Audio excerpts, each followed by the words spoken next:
avec notre ami Salim Ben Safir, donc chorégraphe, donc un spectacle qui se prépare pour le 5 décembre, 19h à la Maison de la Culture Ibn Khaldoun. 4e création à 26 ans quand même. Je trouve ça extraordinaire. 4e création. 4e création. D'accord, donc deux solos, un duo et un trio cette fois-ci. On va dire spécialiste en danse contemporaine. Avec un parcours super riche. Voilà. Merci. Ouais. Ok. Exactement, spécialiste en danse contemporaine et en danse hip-hop. Donc j'ai commencé par le hip-hop et la breakdance. Danse contemporaine après hip-hop, comment Non, ça... j'ai commencé par le hip-hop. Ensuite la breakdance. On va dire converti du hip-hop. Voilà, converti du hip-hop au contemporain. Mais le contemporain, c'est la danse actuelle, donc ça mélange plusieurs styles, que ce soit le hip-hop, le jazz, le classique. Donc on essaie de mixer un peu tout ça et mettre ça sur scène avec une petite touche théâtrale. Mais votre formation à la base, justement, moi je lis votre CV, on dit que c'est en 2004 que vous avez découvert justement cet art de la rue, le hip-hop et tout ça. Mais avant, vous faisiez quoi d'abord ? Avant, j'étais au lycée. J'avais mes études en gestion, un peu comme tout le monde. Mais en parallèle, je faisais du judo avant. Et suite à une blessure, donc j'ai arrêté le sport et j'ai un peu découvert la danse par hasard dans la rue avec mes amis. Donc on a commencé un peu le hip-hop pour faire un peu comme tout le monde, pour essayer de se montrer en soirée. C'était très pratique. Ok, donc ça a marché. Ça marchait. Pour comprendre si ça marche, je vais me mettre moi aussi à ça danser. marche. Ça marchera pas. Ça marche, je vais te... Attendez, en fait, parce que ça marche, durant la pause, on postait un statut sur Facebook, sachant que c'était pas moi qui a posté le statut, pour ceux qui me connaissent, c'était un statut qui ne me représente pas, c'était ça représentait. T'as besoin de le dire à la radio, justement, voilà, pour dire que c'est pas toi. Qu'après, voilà, il y aura la vengeance tout à l'heure. Message reçu. On continue avec la danse, Selim. Donc voilà, donc ça commence avec la danse petit à petit, avec le hip-hop, et ensuite donc le hip-hop qui était assez donc c'était plus de la performance urbaine et ce que je voulais vraiment faire, c'était me monter sur scène pour essayer de m'exprimer différemment, et la danse hip-hop avait du mal en tout cas à l'époque, avait du mal à monter sur scène dans des théâtres, dans des festivals internationaux. Et donc j'ai décidé de faire une école de danse contemporaine qui s'appelait le CMDC à l'époque, qui est le Centre méditerranéen de danse contemporaine.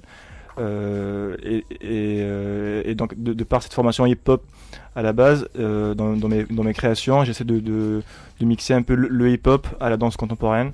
Et donc pour essayer d'avoir vraiment un univers, donc ne pas seulement rester sur les bases classiques ou les bases contemporaines. Est-ce que justement vous avez entre guillemets abandonné le hip-hop parce que vous ne pouviez pas monter sur scène avec ce genre de danse, on va dire? Mais aujourd'hui, au final, parce que la danse de rue, finalement, elle a eu son heure de gloire et on les voit de plus en plus. Il n'y a pas de regret par rapport à ça, et de ne pas avoir continué jusqu'au bout dans ce style? Non, pas du tout, parce que ce style, je le mets encore en scène, mais je le mets en scène différemment. Donc aujourd'hui, la danse hip-hop, on peut l'avoir sur scène à travers des battles internationaux qui sont produits aussi en Tunisie. Mais je pense que ma vision des choses a évolué, et ce que je cherche à faire aujourd'hui, c'est exprimer des idées, c'est mettre en scène des personnages. Et j'arrive à le faire plus facilement avec la danse contemporaine, mais comme j'ai dit tout à l'heure, la danse contemporaine c'est la danse actuelle, donc il y a une gestuelle hip-hop aussi qui présente. On va dire révolutionner un peu la danse contemporaine, ou plutôt faire un petit mix entre contemporain et hip-hop et révolutionnaire, parce que j'aimerais vous poser la question aujourd'hui par rapport, vous êtes à votre quatrième pas exposition mais quatrième spectacle, création, voilà, excusez-moi. Donc vous trouvez-vous que aujourd'hui en Tunisie un certain refus par rapport à cette danse qui est un peu bizarre, on va dire, qui ne correspond pas à nos cultures ou à notre danse traditionnelle? Oui, je pense que réellement aujourd'hui en Tunisie, on va pas dire, excusez-moi de vous couper, en fait, on va pas dire incompréhension, pas refus, mais plutôt incompréhension. Voilà, la compréhension ou peut-être pas le rejet de cette danse, c'est dû à une image qu'on donne à cette danse. Souvent on me dit oui, la danse contemporaine, c'est ce qu'on voit sur Arte, c'est le mec qui est debout pendant un quart d'heure et qui fait rien. Le contemporain, quoi. C'est le contemporain, ça c'est le contemporain. D'accord. Et ça n'a rien à voir avec la danse contemporaine qui n'est pas que ça. La danse contemporaine, c'est la danse actuelle, donc c'est un univers. On peut exprimer plusieurs choses. La danse traditionnelle tunisienne peut être contemporaine si on la remet à jour aujourd'hui. La danse hip-hop également. Malek Seb a déjà essayé le coup avec Khira Elosh. Exactement, tout à fait. Donc c'est aussi de la danse contemporaine.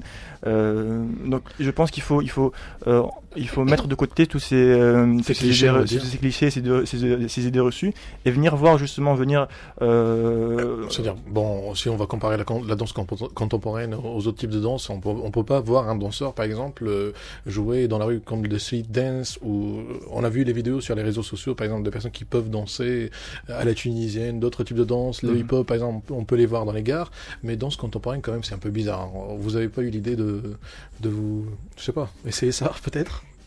De danser dans la rue, faire de la danse contemporaine de la rue, ça s'est fait, et ça se fait encore.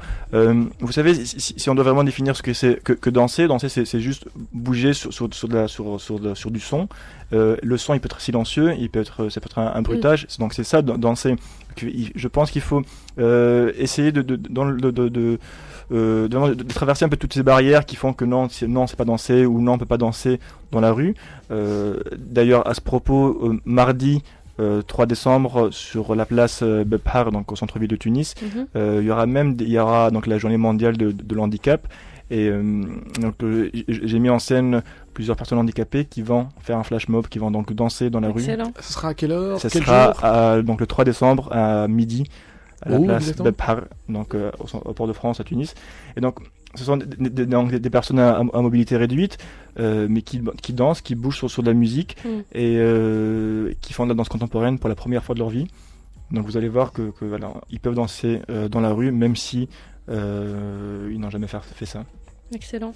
Et puis autre chose, on remarque en tout cas dans votre parcours que vous avez également, tout comme Thoraya, gardé contact avec cette Tunisie, parce qu'on sait que vous travaillez à Montpellier, que vous êtes tuniso-français. Justement, vous avez fait le spectacle Toon, si c'était à l'ouverture du festival Danse, l'Afrique Danse. Et puis aujourd'hui, vous revenez avec un autre spectacle qui s'appelle À jour, qui aura lieu le 5 décembre, où il sera question justement de cette, entre guillemets, schizophrénie sociétale. Donc vous traitez un petit peu les thématiques tunisiennes dans vos spectacles. Oui, c'est vrai que je suis franco-tunisien, mais de culture tunisienne. J'ai grandi en Tunisie, et en Tunisie, je pense que il y a matière à créer, il y a matière à s'exprimer avec tout ce qui se passe, avec les différentes mentalités, les différentes cultures qu'il y a en Tunisie aujourd'hui. Il y a matière à faire. Donc Toon, c'était une chorégraphie d'Imad Jema à l'époque, donc j'étais en tant que danseur, c'était une de mes premières créations en tant que danseur. Aujourd'hui je mets en scène trois personnages, donc moi-même sur scène avec 2 interprètes, Khalil Bareh et Ramzi Wennen, qui dansent également pour la première fois. Oui. Donc, qui vous donnez la chance justement de faire de la scène. Exactement, à qui je donne la chance de faire de la scène, et un peu pour mettre en scène des Tunisiens, donc des Tunisiens dans le milieu. Ils vont un peu nous parler de leur vision de la Tunisie, un peu comme s'ils allaient en parler à des étrangers. Donc à jour, qu'est-ce qui se passe aujourd'hui en Tunisie, comment est-ce que eux, jeunes Tunisiens, arrivent à interpréter ce qui s'est passé depuis la Révolution, même avant la Révolution, aujourd'hui en Tunisie. Donc j'essaie de mettre des débutants ou des amateurs en scène, justement pour essayer de sortir de cette idée reçue. Voilà, du cercle fermé, de cette idée reçue que les danseurs contemporains viennent forcément du classique ou du jazz. Ils viennent de la rue, du théâtre, et ils font un travail remarquable. Très intéressant. Rappelez-nous les dates. Donc, il s'agit de votre 4e spectacle. Création, pas spectacle, mais il faut que tu arrêtes avec ça. 4e création, donc à 26 ans, vous êtes encore jeune, et ça se félicite parce que je trouve ça extraordinaire à votre âge d'arriver à réaliser une 4e réalisation, pas spectacle, création. Et ça sera donc le 5 décembre, le jeudi 5 décembre à 19h, à la Maison de la Culture Ibn Khaldoun. Un appel à nos auditeurs de participer et à venir vous rendre visite. Donc, qu'est-ce que vous allez nous présenter, qu'est-ce que vous nous promettez, on va dire? Je vous promets de pas danser comme les gars d'Arte, pour commencer. Et que vous allez passer un bon moment, et j'espère qu'à la sortie du spectacle vous allez dire c'est différent d'Arte, j'ai pas tout compris, mais c'est bien. En général c'est un peu ça, quand un spectacle nous plaît. Voilà. En tout cas pour ma part, je dis c'est différent d'Arte, j'aime bien, J'ai pas vraiment tout compris, mais j'encourage. Exactement. Le message qu'il faut faire passer, c'est que la danse contemporaine, on n'est pas obligé de tout comprendre. Moi-même, des fois, quand je vais à certains spectacles, je comprends pas grand-chose. Mais c'est juste essayer de ressentir un peu ce que la personne veut faire passer. Quand on entend une chanson en japonais, on comprend rien aux paroles, mais on arrive à ressentir la présence sur scène de l'artiste ou ce qu'il essaye de faire passer.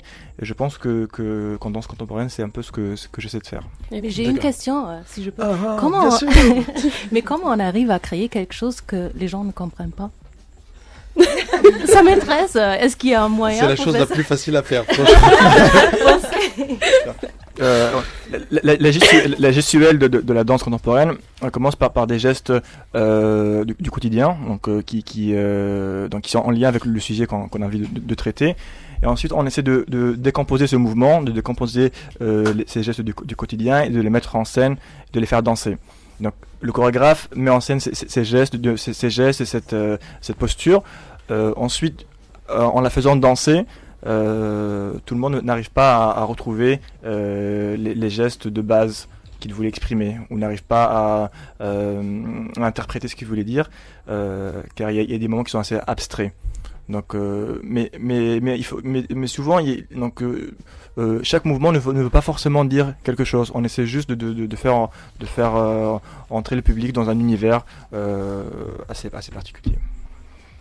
Vous avez eu votre réponse, je suppose, Sabrina? Oui, merci. Ok, voilà. Donc, donc notre émission touchera à sa fin dans quelques instants. J'aimerais remercier toutes les personnes de l'autre côté du studio, Hayatou Kebri, Moussouf Labil, nos groupes de visiteurs qu'on salue à l'occasion, et merci beaucoup d'avoir passé à RTCI. On espère vous recevoir ici. Bon, il n'y avait pas de place, il n'y avait pas de micro, mais j'espère vous recevoir encore une autre fois. Peut-être on réalisera un petit truc intéressant.